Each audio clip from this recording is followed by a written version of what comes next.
کوئی بات نہیں، آپ کوئی بات نہیں۔ دیکھیں وہیں پہ سروس پیریڈ سے چلے 90 ڈے کا کلیئر ہو گیا کہ پہلا بچہ دینے کے 3 ماہ تک اس کو دوبارہ اس کی انسیمینیشن ہو جانی چاہیے، بل سے کراس کروائیں یا جی ٹیکا رکھوائیں، جیسے بھی کرنی ہے۔ جی جی جی جی جی۔ تو دوسرا جو مسئلہ تھا نا، یہ تو ہو گیا سروس پیریڈ کو، سروس پیریڈ کو مینج جو ہے نا وہ ہم کس طرح کریں گے؟ تو اس کو مینج ہم اس طرح کریں گے کہ ہم نے اینیمل کے اندر 2 طرح کے پروٹوکول لگا سکتے ہیں، ٹھیک ہے نا۔ ایک جی تو جی ہوتا ہے اوو سنگ کے نام سے آتا ہے، اوو سنگ کے نام سے ایک پروٹوکول یوز ہوتا ہے، کافی سارے ہمارے دوست جانتے ہوں گے اس بارے میں، جو مطلب ایک 9 دن کا پروٹوکول ہوتا ہے۔ اس میں ہم پہلے دن کے اوپر جو ڈیلمیرلین جو ہم انجیکشن ہے وہ لگاتے ہیں، جس کو ہم جین آر ایچ کہتے ہیں، ٹھیک ہے نا۔ جی جی اس کے 7ویں دن کے اوپر ہم جو ہے نا پی جی لگا دیتے ہیں، پروسٹاگلینڈر لگا دیتے ہیں، اور ٹھیک اس ہو کے گیا۔ 9ویں دن کے اوپر ہم پھر جو ہے نا وہ ڈیلمیرینین لگا کے پھر ہم ویٹ کرتے ہیں اینیمل کے ہیٹ میں آنے کا۔ تو اینیمل جو ہے نا اس وقت ہیٹ میں تو آ چکا ہوتا ہے، لیکن پراپرلی ہیٹ میں نہیں آتا، تو ہم اس کے جو سیکنڈ ہم نے 9th ڈے کے اوپر ہم نے جو لگایا ہے جین آر ایچ، اس کے 16 سے 20 گھنٹے بعد ہم نے اینیمل کی اے آئی کر دینی ہوتی ہے۔ یہ ہم جو پروٹوکول ہے نا سر، اگر 60 ڈیز تک اینیمل ہیٹ میں نہیں آتا تو اس کے بعد یہ ہم پروٹوکول یوز کر سکتے ہیں۔ صحیح ہو گیا، اگر 2 ماہ کا 60 ڈیز تک نہیں، جی جی 2 ماہ کے بعد آپ یہ یوز کر سکتے ہیں۔ تو دوسرے نمبر پہ ہوتا ہے سیڈر پروٹوکول، جس کو ہم کنٹرول انٹرنل ڈرگ ریلیز، ایک ڈیوائس ملتا ہے سر، ٹھیک ہے نا۔ تو وہ ڈیوائس ہم اس کو اینیمل کے اندر رکھ کے وہ پروٹوکول بھی ہم لگا سکتے ہیں سیڈر کے حوالے سے، تو اس کے اوپر بھی ڈیٹیل سے بات کرتے ہیں۔ دوسری بات یہ ہے کہ اینیمل کا جو ہیٹ سائیکل ہے اس کے بارے میں لوگوں کو پتا ہونا چاہیے کہ ہیٹ سائیکل نارملی کتنا ہوتا ہے۔ لوگ سمجھتے ہیں 20-21 دن، میرے جو ہم نے لٹریچر میں پڑھا ہے، جو ہم نے اپنی مطلب پریکٹس میں دیکھا ہے، وہ 18 سے 24 دن تک ہوتا ہے، 18 سے 24 دن تک یہ پراپر جو ہے نا وہ ہیٹ سائیکل ہوتا ہے۔ ہیٹ کے سائنس بھی مطلب اینیمل میوکس نکالتا ہے، اینیمل مطلب بیلوئنگ کرتا ہے جسے ہم کہتے ہیں کیا نام ہے، آوازیں نکالتا ہے، اور دوسرا سب سے جو اس کا پیٹ سائن ہوتا ہے وہ ماؤنٹنگ بیہیویئر ہوتا ہے، مطلب اینیملز کے اوپر چڑھتا ہے، دوسرے اینیملز کے اوپر چڑھنے کی کوشش کرتا ہے، ٹھیک ہے نا۔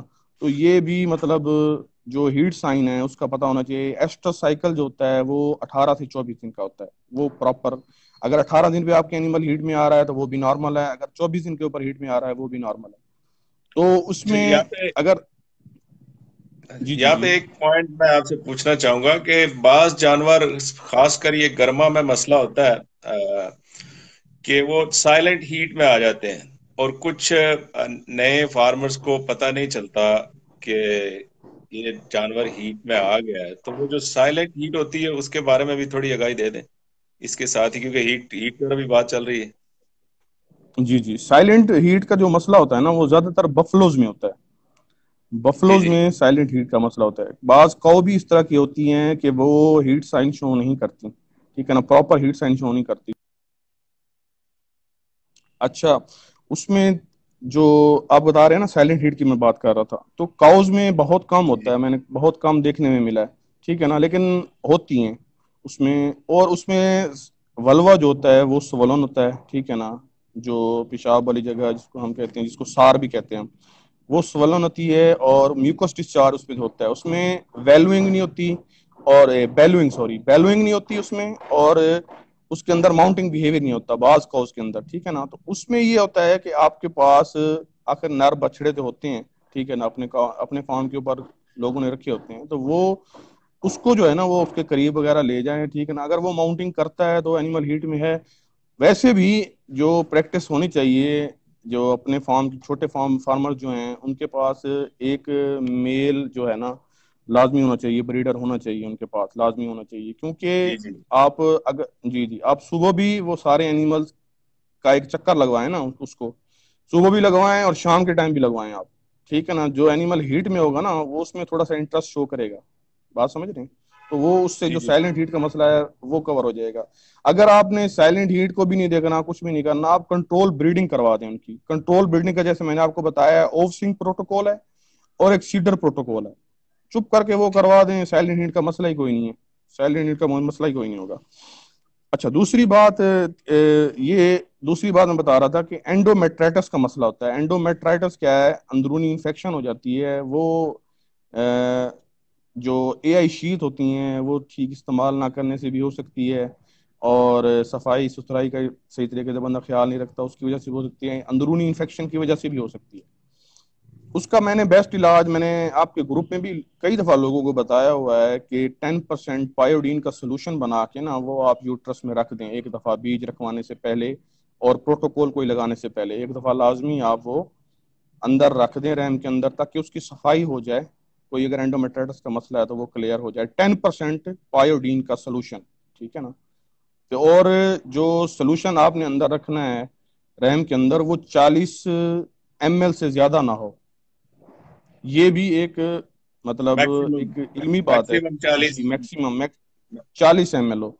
उससे ज्यादा होगा तो आगे वो चला जाएगा सोल्यूशन, जो फ्लैपियन ट्यूब्स हैं उसके अंदर चला जाएगा, तो उसमें साल्पिंजाइटिस भी हो सकती है, उनकी इन्फ्लेमेशन भी हो सकती है, तो इनफर्टिलिटी का मसला भी हो सकता है अगर वो 40 ml से ज्यादा है। बाद लोगों को मैंने देखा है यहाँ नेट के, यहाँ यहाँ इसके ऊपर उन्होंने मतलब 60 60 ml, 70 ml, और पता नहीं कितना कितना मतलब लिखा होता है, लेकिन उस चीज को दुरुस्त करना चाहिए। 40 ml से ज्यादा ना हो। जी, 30 ml, 35 ml तक हो सकता है। दूसरी बात ये एंडोमेट्राइटिस का मसला भी ठीक हो गया।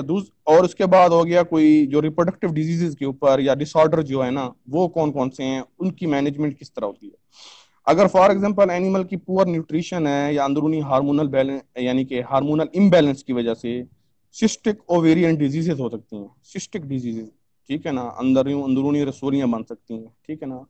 सिस्ट को कहते हैं, रसोलियां यानी कि जो होती हैं ना, उनको कहते हैं जी सिस्ट। जी। तो एक जो ल्यूटियल सिस्ट, ल्यूटियल सिस्ट, ठीक है ना, जिसकी वजह आपका से फोन एनिमल बार बार आ रहा है सा... मेरे घर। बस अच्छा, कोई बात नहीं, उसको उसको छोड़ें।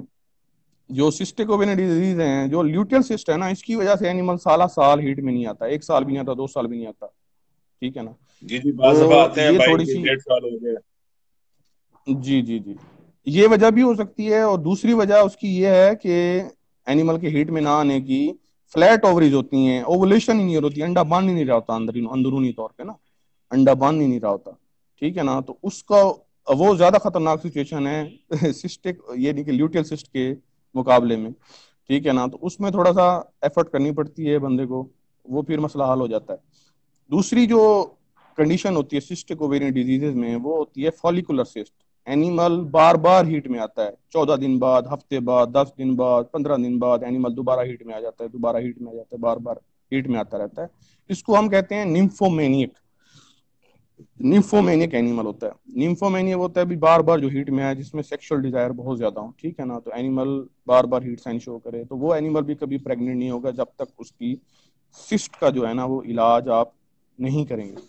जो फॉलिकुलर सिस्ट है, उसमें आप डेलमेरिनिन का इंजेक्शन एक दफा लगा दें तो वो फट जाती है, वो ठीक हो जाता है एनिमल। और जो ल्यूटियल सिस्ट है, जिसमें साला साल एनिमल हीट में नहीं आता, उसमें आप प्रोस्टाग्लैंडिन लगा दें आप उसको, जो डेलमाजीन के नाम से आता है। एक डेलमेरेलिन है, एक है डेलमाजीन।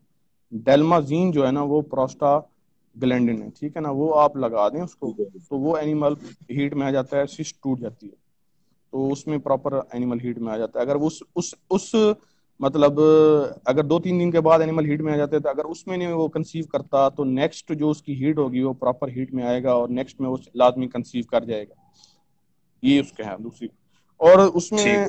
और और एक और डिजीज, मतलब वो उसको हम कह सकते हैं कि डिसऑर्डर है रिटेन प्लेसेंटा, जो मैंने आपको पहले बता दिया है। रिटेन प्लेसेंटा, प्लेसेंटा रिमूव नहीं, मैंने आपको बताया है कि एनिमल जो बच्चे को वो शक्ल वगैरह नहीं करवाते, दूध फौरी तौर पे नहीं पिलाते, जिसकी वजह से यूट्राइन कॉन्ट्रेक्शंस नहीं होती। तो हमें फिर बाहर से ऑक्सीटोसिन 5 से 8 सीसी आप लगा दें उस एनिमल को, तो वो जो रिटेन प्लेसेंटा है, फौरी तौर पे अगर आपने लगाया 12 घंटे के अंदर अंदर, अगर आपने ऑक्सीटोसिन लगा दिया उसको, दूध भी उतार जाएगी, और यूट्राइन कॉन्ट्रेक्शन की वजह से प्लेसेंटा भी बाहर फेंक देगी। जो जो रिटेन प्लेसेंटा का जो नॉर्मल टाइम है ना, वो 8 से 12 घंटे है। 8 से 12 घंटे तक अगर वो रिमूव नहीं होती, तो फिर आप उसको रिमूव करवा दें, ठीक हो गया। उसके बाद जी जो जो दूसरी कोई डिसऑर्डर है ये डॉक्टर वो साहब जेर की बायोमेक। बात कर रहे हैं दोस्तों, अगर किसी को समझ नहीं आ रही तो ये डॉक्टर साहब जेर की बात कर रहे हैं कि अगर 8 से 12 घंटे तक नहीं जी जी, फेंक ली जेर तो जेर, फिर। जी फिर आप उसकी ट्रीटमेंट करें या मैनुअली रिमूव करें, ठीक है ना। और इसके बाद जो जो यूट्राइन प्रोलैप्स बेसिकली जो है ना प्रेग्नेंट एनिमल में भी हो सकता है, ठीक है ना। अगर एनिमल पार्चुरेट कर गया, पार्चुरेशन के फौरी बाद भी प्रोलैप्स हो सकता है। ये बेसिकली जो है ना दो चीज़ों की वजह से, एक मैनेजमेंटल डिसऑर्डर की वजह से होता है, दूसरी बात ये है कि ये कैल्शियम डेफिशिएंसी की वजह से भी होता है, कैल्शियम और फास्फोरस डेफिशिएंसी की वजह से। ये और बात। अगर आपने, हाँ, और आपने अगर उसको फॉर एग्जांपल आपने उसको खुराक अच्छी नहीं दी, या कैल्शियम बैलेंस उसका बिगड़ गया है, या फिर आपने तीसरी चीज जो होती है ना वो फाइटो एस्ट्रोजेंस की वजह से होता है। मतलब बरसीम के अंदर आप कह सकते हैं कि एस्ट्रोजन लेवल हाई होता है, फाइटो एस्ट्रोजेंस का।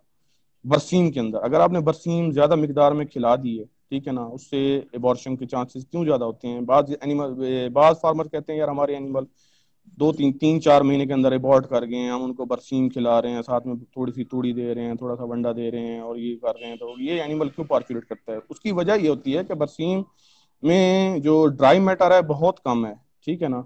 और साथ में आपको उसको तूड़ी देनी पड़ती है। तो बरसीम के अंदर एक और चीज भी आपको, मतलब मैंने आपको बताई है कि फाइटो एस्ट्रोजेंस भी ज्यादा होते हैं, जो कि यूट्रस जो सर्विक्स का मुंह है ना वो खोल देते हैं।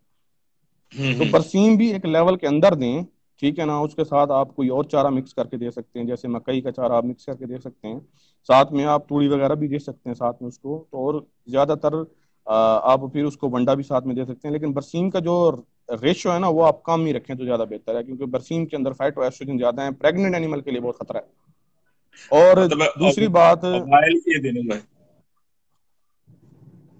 जी जी जी, अवाइल के दिनों में भी दे सकते हैं, मतलब कम दें। और जो थर्ड ट्राइमेस्टर है, मतलब आखिरी 3 महीने हैं, उसमें भी इसको कम दें। बाज किस्म के जो एबॉर्शन होते हैं ना उसको कहते हैं हम इडियोपैथिक, जिसकी काज ही कोई नहीं पता, ठीक है ना। तो काज उसकी मेन यही होती है फीडिंग के हवाले से, जी उसमें जी। एस्ट्रोजन हाई होता है। तो वो एस्ट्रोजन है वो बच्चेदानी का मुंह खोल देता है, तो अबॉर्शन हो जाता है, साफ जा रहा है वो उसको रिटेन नहीं कर पाता फिर जो जानवर होता है। ठीक मतलब हो गया है कि मतलब। ये अभी तक जो आपने मामलात हाईलाइट हाईलाइट किए हैं, मैं जो इससे जी जी ऑब्जर्व कर सका हूं कि ये इनमें से ज्यादातर बेएहतियाती और लापरवाही की जी वजूहात पे है। जी, बिल्कुल ऐसे ही है सर। 80% जो मसले होते हैं ना वो मैनेजमेंटल होते हैं, जो 20% मसले होते हैं ना वो इन्फेक्शियस होते हैं। मेरे नज़दीक ये है, मैनेजमेंटल बहुत ज़्यादा मतलब प्रॉब्लम ज़्यादा है। ठीक है और जी। उसके बाद फिर मैंने आपको बताया है कि ये प्रोलैप्स की मैनेजमेंट किस तरह करनी है। प्रोलैप्स कब्ज की वजह से भी हो सकता है, प्रेग्नेंट एनिमल जो है ना उसके अंदर कब्ज की वजह से भी हो सकता है। वो उसको तूड़ी खिलाई जा रहे हैं, सब्ज चारा कोई नहीं दे रहा है या कोई बंडा कोई नहीं दे रहा है, तो वो तूड़ी खिला खिला के उसका बेड़ा गर्क कर देते हैं, कब्ज होती है, एनिमल जोर लगाता है, तो उससे जो होता है वो बच्चेदानी बाहर आ जाती है उसकी, ठीक है ना, उसके ये प्रोलैप्स साथ वगैरह हो साथ जाता है। एक एक कर्म नवाजी करते जाए कि प्रोलैप्स के साथ साथ कुछ फार्मर्स हमारे जो है ना उनको इंग्लिश नहीं समझ आती, तो इनको पंजाबी में कहते हैं कि जानवर जब पीछा मारता है वो पीछा मारने की अब वजूहात पे अच्छा वो, बात हाँ हो रही हाँ है। हाँ, जी जी जी जी, वो मैं बता देता हूँ। प्रोलैप्स जी जी। यानी कि उसको हम पीछा मारना कहते हैं ना, जानवर पीछा मार गया जी, ठीक है आवाज ना। निकालना, तो वो पीछा मारना जी। जी जी, पीछा मार देना, आवाज निकाल लिया है, ठीक ठीक है ना। तो वो कब्ज की वजह से होती है प्रेग्नेंट एनिमल में, और एस्ट्रोजन लेवल हाई होने की वजह से होती है। बाद बॉडी के अंदर एस्ट्रोजन हार्मोन ज्यादा बढ़ गए हैं तो उसकी वजह से भी हो सकती है, ठीक है ना। तो उसमें ये होता है। और जिस जानवर का अगर अगला हिस्सा, जो अगले दो दो टांगे हैं ना, वो अगर ऊंची जगह है, पीछे वाली जगह अगर मतलब नीची है, तो उसकी वजह से भी जानवर पीछा मार जाता है, ठीक है ना, क्योंकि उसका प्रेशर बनता है बच्चे का नीचे, मतलब यूट्रस का सर्विस के ऊपर। सर्विक्स जो है ना वो प्रेशर बर्दाश्त नहीं कर पाती, वो फिर वो बाहर निकल आता है, ठीक है ना, यूट्रस बाहर निकल आता है। तो इसमें उसकी कोशिश मैनेजमेंट करनी इस चाहिए तरह है। कि जहाँ बांधते हैं वहां आगे से जगह थोड़ी नीचे हो, पीछे से ऊंची नीचे, हो। जी जी जी, बिल्कुल बिल्कुल क्योंकि ऐसे होता ही। अक्सर ये है कि हमारे जो यही इलाकों में भाइयों ने जानवर रखे हैं, वो उन्होंने सिलसिला ज्यादातर जो मैंने ऑब्जर्व किया वो ये होता है कि उन्होंने पेशाब के अखराज के लिए पीछे वाली जगह नीचे रखी होती है, वहीं पे नाली टाइप जी जी जगह बनाई होती है, और ये मामला बिल्कुल ये रियलिटी में है फील्ड लेवल पे कि आगे वाली जगह थोड़ी ऊंची होती है। तो प्रेग्नेंट जानवर बिल्कुल को, ऐसे ही। आमला जानवर को वो जगह या तो लेवल रखें या आगे से नीची रखें, पीछे से ऊंची रखें। بالکل ایسی بات ہے، بالکل ایسی ہی بات ہے. اور اس کے بعد جو ہے نا جو اس کی مینجمنٹ ہے، آپ اس میں یہ کریں کہ آپ اس کو قبض کا علاج کریں. میں نے ایک جگہ ایک علاقے میں گیا، علاقے کا نام نہیں میں بتاتا. وہاں پہ میں گیا تو وہاں پہ میں نے ایک اینیمل کو ان کی قبض ہوئی پڑی تھی، بڑی شدید قسم کی کانسٹیپیشن تھی. تو میں نے ان سے پوچھا یار آپ اس کو کیا دے رہے ہیں، آپ کیا کر رہے ہیں، کیا نہیں کر رہے. تو انہوں نے بتایا کہ ہم نے ان کو لیکوڈ پیرافین پلوا دیا 2 لیٹر، اور ساتھ میں ہم نے اس کو کیسٹر آئل بھی پلا دیا ہے، اس کو ہم کسٹریل کہتے ہیں نا، وہ ہم نے وہ بھی پلوا دیا ہے اس کو. تو اس کو اور کوئی چیز نہیں دی ہم نے. تو انا باللہ. میں بڑا پریشان ہوا. میں نے کہا یار یہ آپ جو ہے نا یہ چیز جو دے رہے ہیں نا، یہ رومینٹس میں نہیں دیتے، یہ مانوسٹامک اینیمل میں دیتے ہیں جن کا ایک میدا ہوتا ہے. جیسے گھوڑا ہے، ٹھیک ہے نا، کھوتا ہے، ٹھیک ہے نا، کتا ہے، بلی ہے، یہ ان میں دیتے ہیں. ہاں یہ آپ ان میں دیتے ہیں، ان میں آپ یوز کریں. یہ اس کے لیے جو یوز ہوتا ہے، جو قبض کے لیے یوز ہوتا ہے، وہ یہ ہے کہ آپ میک سیلف استعمال کریں. میگنیشیم سلفیٹ آپ استعمال کریں، میک سیلف کے نام سے آتا ہے، جس کو ہم سالٹ بھی کہتے ہیں، آپ عام زبان میں سالٹ کہتے ہیں. وہ آپ 500 گرام ایڈلٹ اینیمل کو آپ دے سکتے ہیں ایٹ اے ٹائم. تو اس میں یہ ہے کہ وہ اس کی قبض وغیرہ جو ہے وہ ختم ہو جائے گی. ساتھ میں میٹھا سوڈا بھی دے سکتے ہیں، اور بھی کافی سارے لیگزیٹو ہیں، لیکن یہ سب سے بیسٹ لیگزیٹو جو قبض کشا ہے نا اینیملز کے اندر، وہ میکس سیلف ہے، میگنیشیم سلفیٹ. یہ پانی تو میں وہ آپ دے دیں پانی میں دیں گے؟ گھول. ہاں پانی میں گھول کے نا آپ پلوا دیں اس کو ایک دفعہ، تو وہ ٹھیک قبض ہو اس کی گیا. انشاءاللہ کھل جائے گی انشاءاللہ. تو ایک تو قبض کا خیال رکھیں. دوسری بات یہ ہے کہ اس کو جو ہے نا سبز چارہ دیں. تیسری بات یہ ہے کہ پیچھے والا جو ٹانگیں ہیں اس کو وہ ایلیویٹ کر کے رکھیں، اوپر کر کے رکھیں، اگلا حصہ جو ہے وہ نیچے ہو. اور تیسری بات یہ ہے کہ اگر اس سے بھی کنٹرول نہ ہو، اگر اندر کوئی انفیکشن ہے، بعض اوقات انفیکشن بھی ہوتی ہے پریگننٹ اینیمل کو، یوٹرس کی انفیکشن بھی ہوتی ہے، اس کی وجہ سے بھی یہ پرابلم آ سکتا ہے. تو اس میں آپ اس کو کوئی اچھا سا اینٹی بایوٹک استعمال کروائیں، اور ٹرس وغیرہ باندھ دیں، چکی جس کو ہم کہتے ہیں، وہ چکی باندھ دیں اس کو، ٹھیک ہے نا. تو یہ اس سے دیوار بھی کی کافی حد پٹی تک کا جو چھکا معاملہ بنتا ہے وہ بنا دیں. وہ ڈال دیں. اور ڈاکٹر اگر صاحب اس یہ سے بھی اگر مطلب، بچہ جی جی معذرت سر، کے ساتھ اگر یہ بچہ الٹا ہو، شاذ و نادر ایسا ہو جاتا ہے کبھی کہ الٹا بچہ ہو، تو اس سے بھی پھر اس کا خطرہ ہوتا ہے یا ہو جاتی ہے؟ الٹے بچے سے میں نے اس طرح کی مطلب کوئی چیز نہیں دیکھی الٹے بچے سے ہو جائے. بچہ جو ہے نا وہ جب یوٹرس کے اندر ہوگا نا تو وہ اپنی پوزیشن بدلتا رہتا ہے. یہ آپ نہیں کہہ سکتے کہ بچہ الٹا ہے یا اس کی ورٹیکس پوزیشن ہے یا کوئی انٹیریئر پوزیشن اس کی چینج ہوگی ہے، اس سے نہیں ہوتا. یہ ہارمونز کی وجہ سے ہوتا ہے. اور یہ جو پرولیپس ہے نا، یہ بیسیکلی جو ہے نا یہ کنجینیٹل ہے، مطلب موروثیت کی وجہ سے آتا ہے. یہ موروثی بیماری ہے بفلوز تو کے اندر، یہ جینیٹک موروثی پرابلم بیماری ہے، جینیٹک بیماری ہے. جی جی موروثی بیماری ہے یہ، ٹھیک ہے نا. لیکن اس کی مینجمنٹ تو ہو سکتی ہے. اور بعض وقت ایسٹروجن لیول ہائی ہونے کی وجہ سے ہوتا ہے، وہ میں بتا رہا تھا آپ کو. اس میں آپ یہ کریں کہ پروجسٹرون لگوا دیں اس کو 10 ml، تو وہ اس سے بھی وہ کنٹرول ہو جاتا ہے. ٹھیک ہو گیا سر. اس کے بعد میں نے آپ کو پایومیٹرا یا انڈومیٹریٹس کا بھی بتا دی ہے. اس کے بعد جو ہے پوسٹ پارچورینٹ ہیموگلوبن یوریا، بچہ پیدا ہونے کے بعد اینیمل جو ہے نا پیشاب میں سے خون پھینکتا ہے. یہ بھی ایک مطلب جو ہے نا وہ آپ کہہ سکتے ہیں کہ نیوٹریشنل پرابلم ہے، ٹھیک ہے نا. باڈی کے اندر میٹابولک ڈس آرڈر ہے. تو اس میں یہ ہوتا ہے کہ آپ اس میں اس کو فاسفان کا ٹیکا جتنی جلدی ہو سکے آپ لگوائیں. اس میں ٹیمپریچر نہیں ہوتا. ایک اور بیماری ہے بیبیزیوسس، ٹھیک ہے نا. اس میں ٹیمپریچر ہوتا ہے، خون آتا ہے پیشاب کے ذریعے. اس میں ٹیمپریچر نہیں ہوتا. پوسٹ پارچورینٹ ہیموگلوبن یوریا اس کو ہم کہتے ہیں. تو اس میں آپ جو ہے نا وہ فاسفورس جو ہے نا، فاسفورس کا ٹیکا جس کو ہم فاسفان کہتے ہیں، وہ 25 ml ایک دن، 25 ml اگلے دن، 25 ml تیسرے دن لگا کے وہ جو ہے نا وہ بیماری کور ہو جاتی ہے. اور ان ملک کا فیور بھی یہ ہو سکتا اچھا. ہے. جی جی جی ملک فیور بھی ہو سکتا ہے جو بچہ دینے کے بعد. وہ بھی ہم میٹابولک ڈس آرڈر جو ہے نا وہ ریپروڈکشن کے ساتھ اس طرح سمجھ لیں بھائی بہن ہیں ایک دوسرے کے نا. میٹابولک ڈس آرڈر اور ریپروڈکشن جو ہے نا یہ ان کا آپس میں یعنی کہ وہ چلتا رہتا ہے، چلتا رہتا ہے. تو ملک فیور میں آپ اس کی کیلشیم کی ڈرپ وغیرہ فوری طور پہ لگوائیں آپ. یہ بھی بچہ دینے کے فوراً بعد ہفتے کے اندر اندر یا 10-15 دن کے اندر اندر یہ بیماری ہو سکتی ہے. تو کیلشیم کی ڈرپ وہ آپ لگوا دیں، انشاءاللہ وہ اس سے بھی وہ ٹھیک ہو جاتا ہے. اور اس کے بعد جو ابارشن ہے، ابارشن کی ہوتا ہے ارلی ایمبریونک ڈیتھ اور ابارشن. ارلی ایمبریونک ڈیتھ جو ہوتی ہے